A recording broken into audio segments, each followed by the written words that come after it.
that off the record. Get in trouble for that one. Make sure, like, if you're interviewing somebody in the background, everybody just say, "Ah, get Bonnie to do it." 2, 1, 2.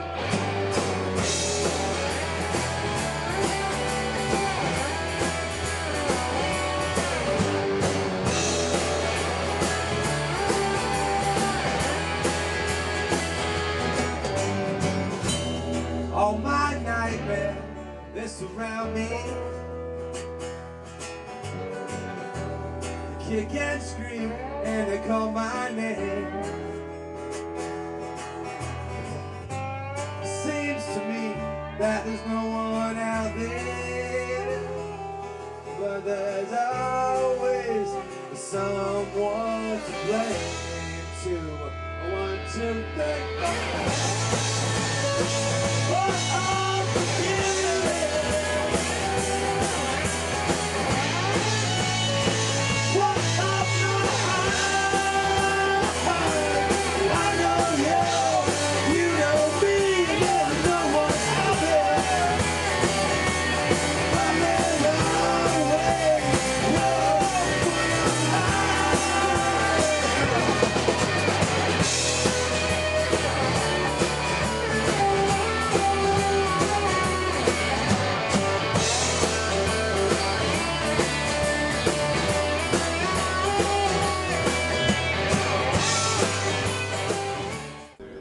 It's not between me and them. I wish if I was the king, I would tell them to fix the building and let everybody play music in it and live happily ever after, so I don't hear it. I've lived in Columbia all my life, with the exception of college and the military. I'm in the real estate business and have been since 1966. I live about, as a crow flies, about 4 blocks from the warehouse. The bands have gotten noticeably louder in the last, I wouldn't have noticed it. I've got a lot of things to do besides pick on children playing bands. My name's Todd. I play guitar in American Gun. We're a rock, alt-country rock band in Columbia, South Carolina. We've been together for about 4 or 5 years.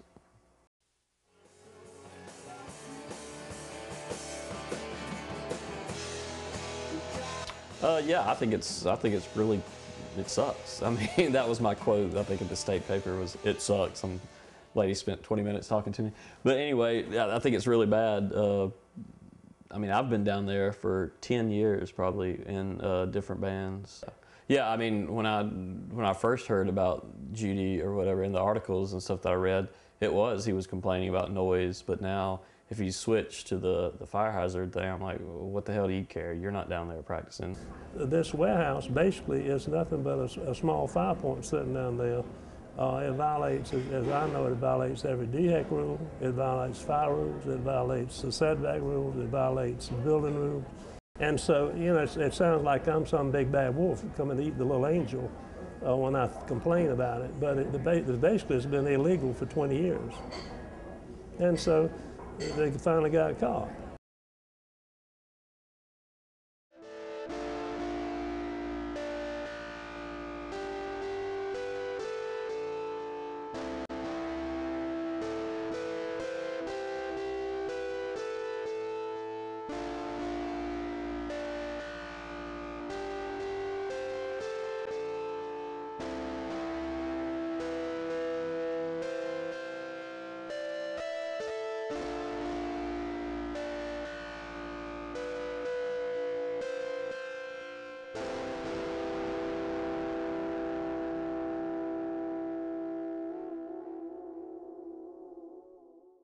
There's a guy named Cliff Judy that is trying to shut our sheds down. He's trying to destroy the livelihood of the local music scene here in Columbia. Which is not going to happen.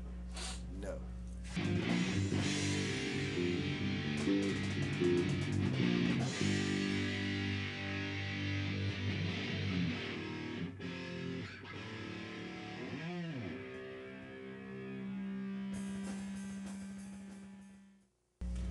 I've been down here since, as far as I practiced in 4 different bands down here since '94. I believe the owner of Sumter Street told me it was over 25 years that bands have been out here practicing, and he has had no complaints up until this guy. First time I came down here, some of the great bands in Columbia, like Guyana Punchline, was right across from our shed. Stretch was down here. Yeah. Hootie and the Blowfish started out here. Doctors. Burns Out Bright was right beside us when I was the in Root Against the Grain. Doctors. Yep. So, I mean, a lot of great bands started down here. Honestly, before MySpace is a good outlet now, but before MySpace, there was the Sheds. You could actually walk door to door instead of just hitting up whoever. The Sheds have been a great community. I mean, you could be practicing down there and you break a string and you'd be like, oh, I don't have anything with me or something. So you just go down to one of the other bands playing or something and say, hey man, do you have an E string? I just broke one, I need to borrow it. And everybody would be cool about that. We had bands that would hook up other bands with vans to get them to next shows. You know, we used to do that all the time. Plenty of bands have borrowed my van in the past. It was an outlet. So it was really good, but it slowed down a lot.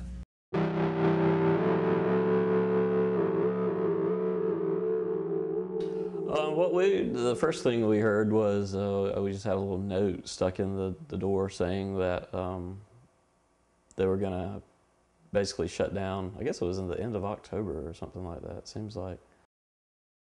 Lately, I've had an amplifier with a speaker outside between my windows and the storm window, and the amplifier inside to listen to birds noises at night and the birds in the morning, and UPS planes flying out about 3 or 4 o'clock in the morning. It's interesting if you hear that as a background. Well, lately I hadn't done that because of this. What happened was just because of the whole thing about the guy complaining scared a lot of bands. And I think they're afraid that, because even this was the only place you could really practice. There was public storage and other storage buildings, but they were a little critical about, they would let one band in, 2 bands. So once they heard that this might shut down, every band scattered as quick as they could, thinking about Where are we gonna practice? because if it does shut down, now so many bands have left, I don't know if we could find a place to practice, because there's only so many bands can practice in those storage sheds. And the city zoning was real interested in dealing with it. They were going down with sound meters and all this stuff. Well, then they found out it was in the county and they had no jurisdiction, so then it went to the county. Well, the county zoning administrator, he says it's fine. Well, it's not fine.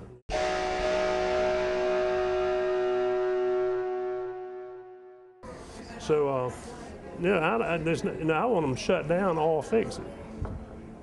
And what are they going to do the law? And if they do still making the racket after they fix the law, then I'm going to do that. I'll take them to court for the noise. You know, it's a time and a place for everything.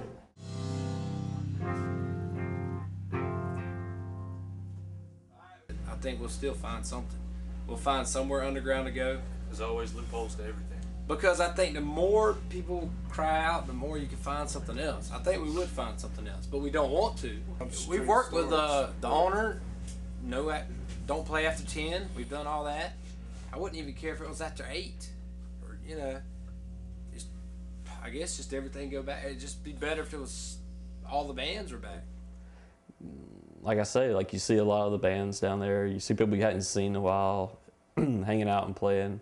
Hey, when are y'all playing next? Hey, okay, we're playing next Friday at the Hunter Gatherer. Oh, where are y'all playing? Well, we're playing in 3 weeks at the Art Bar. Come check us out. And I mean, yeah, I could have read about that in the free times or whatever, probably, but it's nice to get the personal invite with the people down there. It's just a cool little place to go. And no one knew.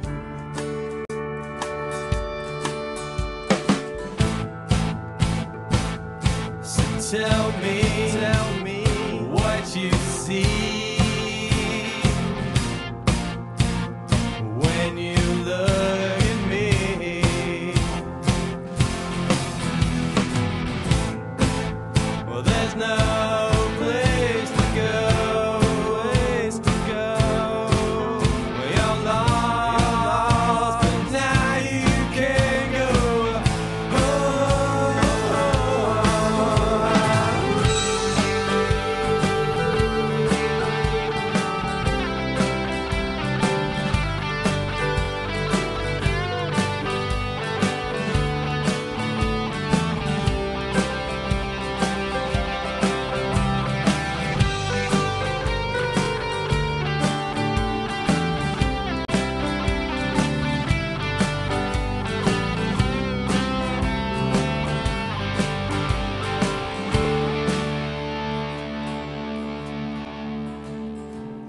but I changed sides.